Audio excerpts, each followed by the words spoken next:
పెరుగుతున్న ఇన్ఫ్లేషన్, పెరిగిన వడ్డీ రేట్లతో భారమవుతున్న ఈఎంఐ, మరోపక్క కారు ఉండాల్సిందేనని అంటున్న మధ్యతరగతి, ఇలా చాలా కారణాల వల్ల కొత్త కార్ల కంటే పాత కార్లకే ఇప్పుడు ఎక్కువ డిమాండ్ ఉంది. ఆటో ఇండియా వెల్లడించిన వివరాల ప్రకారం దేశంలో ప్రతి కొత్త కారుకు సమానంగా పాత కార్లు అమ్ముడవుతున్నాయి.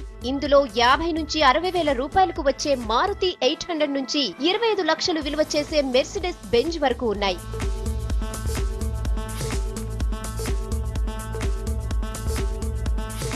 మెరుగవుతున్న జీవన ప్రమాణాలకు అనుగుణంగా మధ్యతరగతి ప్రజలు ఇప్పుడు విలాసాల కోసం ఖర్చు చేయడానికి వెనకాడటం లేదు. ఇప్పుడు కార్ లగ్జరీ నుంచి అవసరంగా మారింది. కొత్త కారు కొనలేని వారు కనీసం పాత కారైనా కొని మాకు కారుందోచ్ అని ఆ కోరిక తీర్చుకుంటున్న వారి సంఖ్య క్రమంగా పెరుగుతోంది.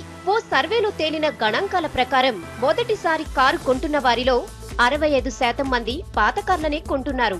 కారణం, డ్రైవింగ్ లో పర్ఫెక్ట్ అయిన తరువాత కొత్త కారు కొందామనుకుంటున్న వారు ఎక్కువ కావడమే.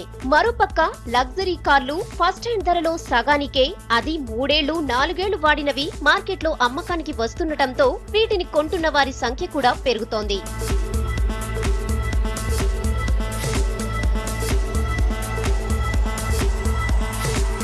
ఆర్గనైజ్డ్ మార్కెట్ లో 4 ఏళ్ల క్రితం 16 లక్షలుగా ఉన్న యూజ్డ్ కార్ మార్కెట్ ఇప్పుడు 60 లక్షల స్థాయికి చేరుకుంది. ఈ కార్ల మార్కెట్ ఏటా 20 నుంచి 25% పెరుగుతోంది. మరో 3 ఏళ్లలో సెకండ్ హ్యాండ్ కార్ల అమ్మకాలు సుమారు 1,20,00,000కు చేరుకుంటుందనేది మార్కెట్ వర్గాల అంచనా. ఇప్పటి వరకు Maruti 800, Alto, Wagon R, Hyundai, Santro, Chevrolet, Spark లాంటి ఎంట్రీ లెవెల్ కార్లకు యూజ్డ్ కార్ల మార్కెట్ లో బాగా డిమాండ్ ఉండేది. తాజాగా బి సెగ్మెంట్ కార్లైన Maruti Swift, Swift Dzire, Hyundai, Verna, ఐ10 లాంటి వాటితో పాటు లగ్జరీ కార్లైన Mercedes Benz, Honda Accord, Ford, Toyota, Corolla తదితర మోడల్స్ కు కూడా సెకండ్ హ్యాండ్ మార్కెట్ లో బాగా డిమాండ్ పెరుగుతోంది. కస్టమర్లు అప్గ్రేడేషన్ వర్షన్ల వైపు ఆకర్షితులవుతుండటం కూడా యూజ్డ్ కార్ల మార్కెట్ పెరగడానికి కారణమవుతోంది.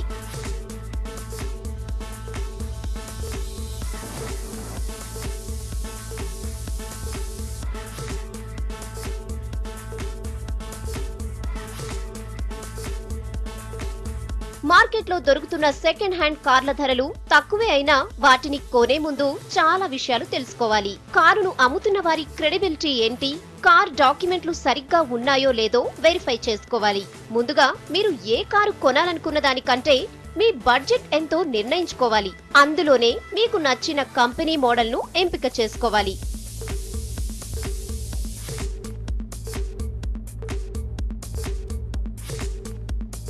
కారు ధర దాన్ని వాడిన కాలాన్ని బట్టి నిర్ణయిస్తారని తెలుసుకోండి. ఉదాహరణకు మీరు ఎంచుకున్న కార్ మోడల్ కొత్తది 5 లక్షల రూపాయలుంటే అదే సెకండ్ హ్యాండ్ మార్కెట్ లో కారు తిరిగిన కిలోమీటర్ల బట్టి 1 లక్ష నుంచి 4 లక్షల రూపాయల వరకు ఉంటుంది.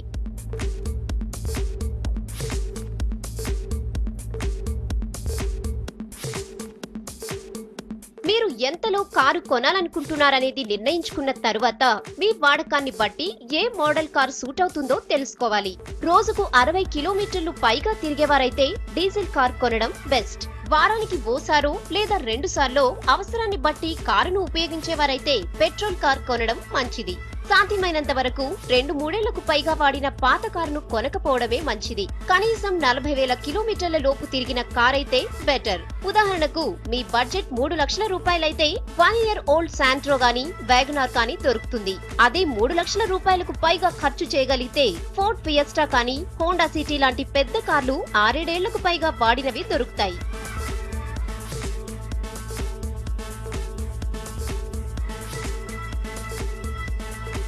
ఇక్కడ గమనించాల్సిన విషయం ఏంటంటే చిన్న కార్ల కంటే పెద్ద కార్లకు మెయింటెనెన్స్ ఖర్చు ఎక్కువ. ఉదాహరణకు చిన్న కార్లకు ప్రతి 10,000 కిలోమీటర్లకు సర్వీసింగ్ కోసం సుమారు 3 నుంచి 5,000 రూపాయలు ఖర్చయితే అదే పెద్ద కార్లకు 8,000 రూపాయలకు పైగానే అవుతుంది. మరో విషయం ఏంటంటే అనుకోకుండా వచ్చే రిపేర్లలో చిన్న కార్లకు ఉపయోగించే స్పేర్ పార్ట్స్ ధర కంటే పెద్ద కార్లకు ఉపయోగించే వాటి ధర దాదాపు 2 ఇంతలుంటుంది.